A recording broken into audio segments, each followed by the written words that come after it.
everyone, and welcome to my YouTube channel, Upcycled Adulting, where I am here to help you grow to accomplish your goals, create healthy habits, and overcome obstacles. Now, today's topic is going to sound like an obstacle, but really it's a growth opportunity. And so we're going to talk about changing our mindset and changing our perspective about failure.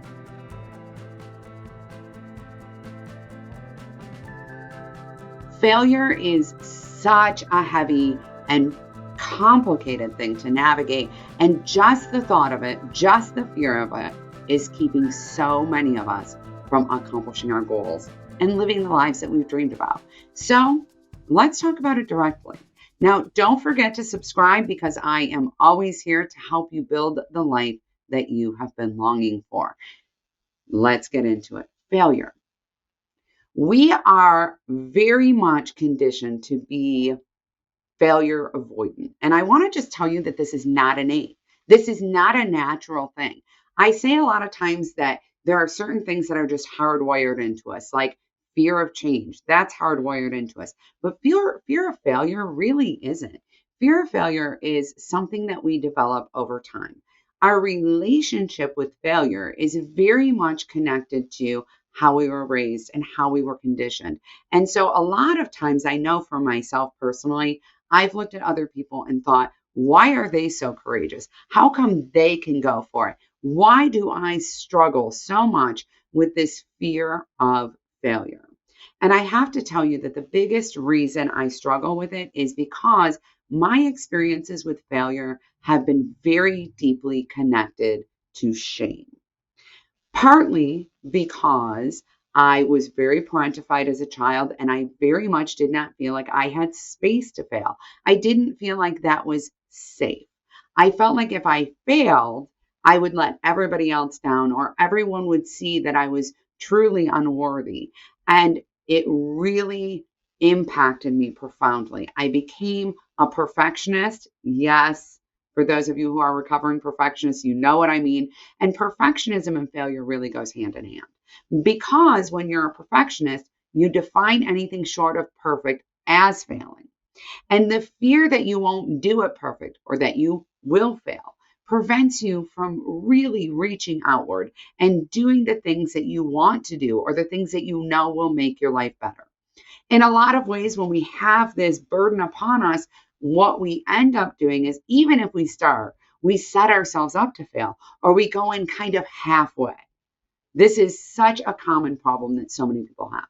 Because if you didn't quite give it your all, if you don't go all in, the failure doesn't feel like it will sting quite as much.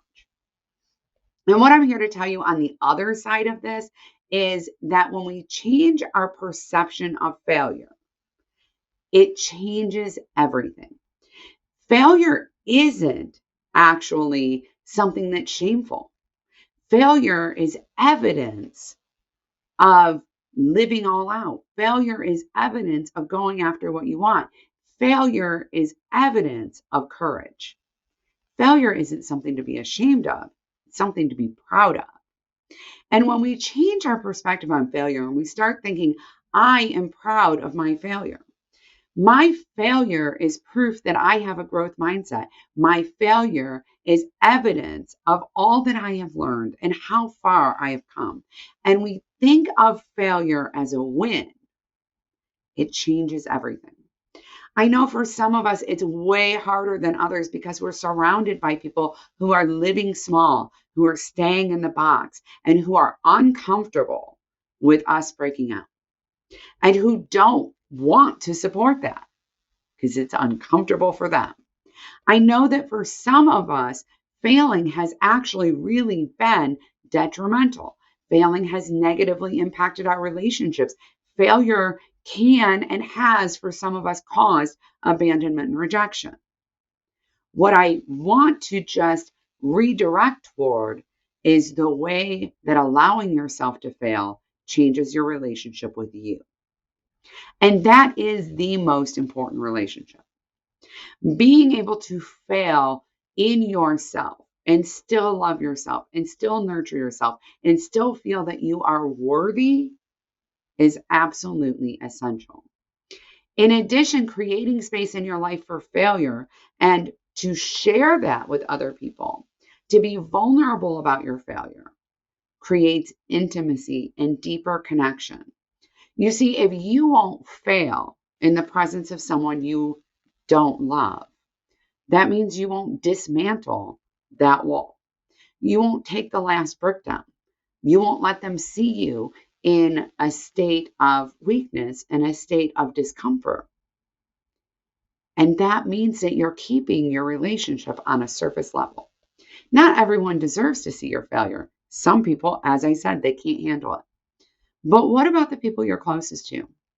What about the people you trust the most? What about the people that you feel confident with? And moms, dads, what about your kids? Because I'm here to tell you that if your children don't see you fail, no matter how supportive you are about their mistakes, their failures, their misses, their challenges, as an adult, they will not allow themselves to fail. You see, what our kids learn about being an adult, they learn from our modeling, not from the words we say, but from what they see us do. And when you won't allow yourself to fail as an adult, you're teaching your children that they're not allowed to fail when they're adults. It's okay for them to fail when they're 5 or 10, but once they become adults, that nonsense is over. And no one wants that. Why? Because you don't want your child to be held back by the fear of failure the way you've been.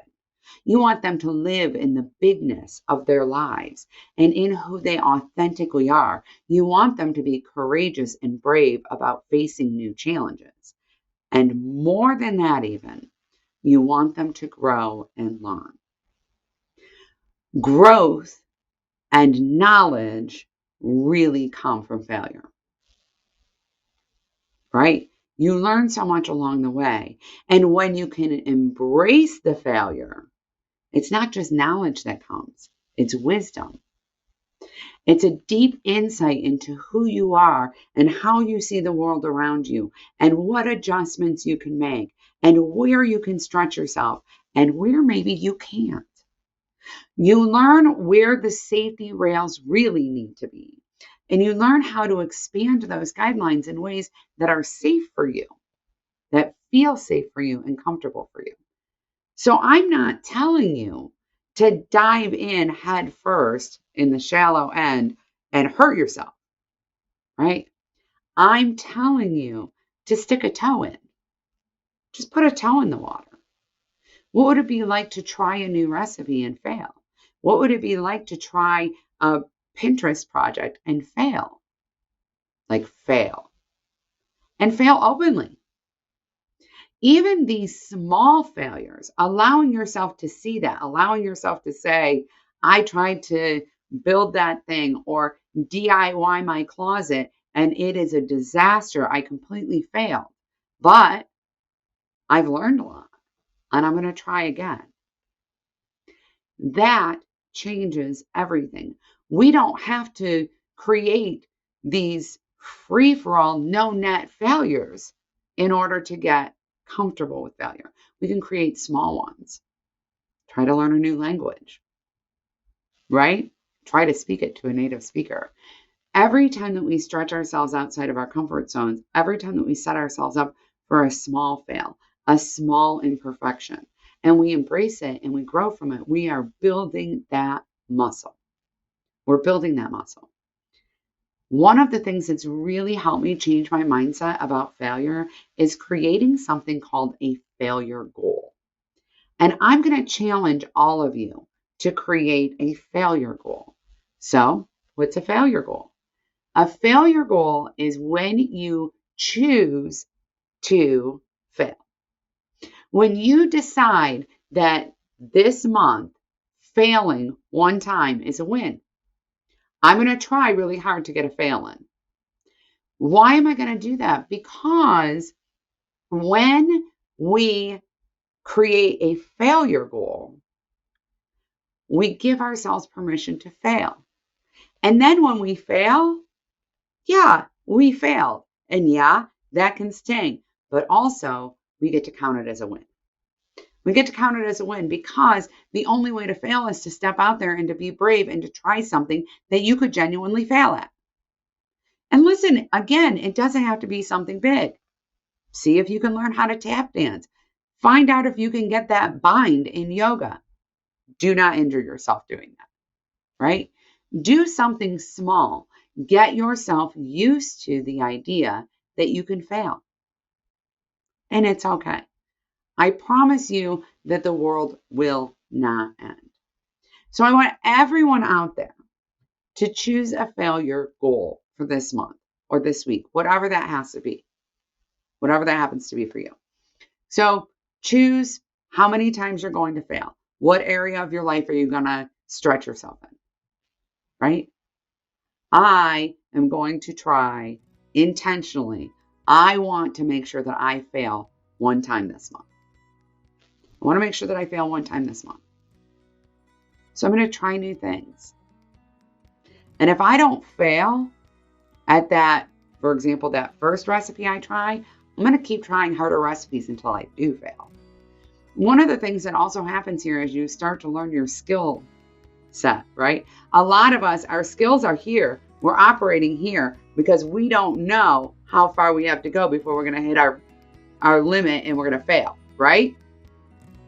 So what we want to do is keep trying things at a higher level until we hit fail, right? Until we hit fail. Now, I've been doing this for years and years with strength training, right? If you strength train and you lift weights and you lift heavy weights, when you get to the right weight, you actually can't complete your last set because it's too heavy. And when you get used to it and it's easy to complete your last set, it's time to move up. It's not time to stay still. All right. I like to challenge myself to fail at least once a month. And sometimes it takes me a month to hit my failure threshold.